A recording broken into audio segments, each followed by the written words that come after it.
gela ilunia. Bueno, Javierrekin izan dudan harremana,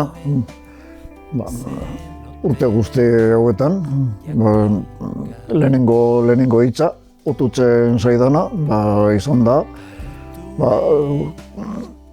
kontu, zerbait handia, izan da, bat egitea, gure leku batean, leku berean, da leku hori, esango nuke, poema dela, ezta? Poema leku bat bezala.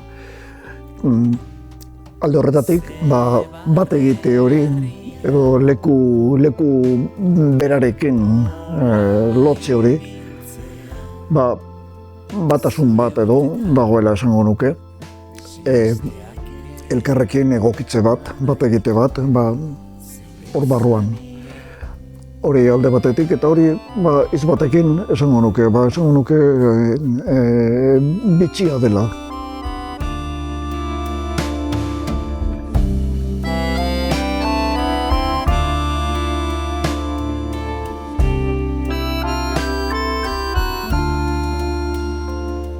Baina bildurrira eta azkenia. Bueno, niretzat 30 urte hauetako ibilbidea izan da, Iñaki Irazurekin batera izan da zerbait ederra, ezta?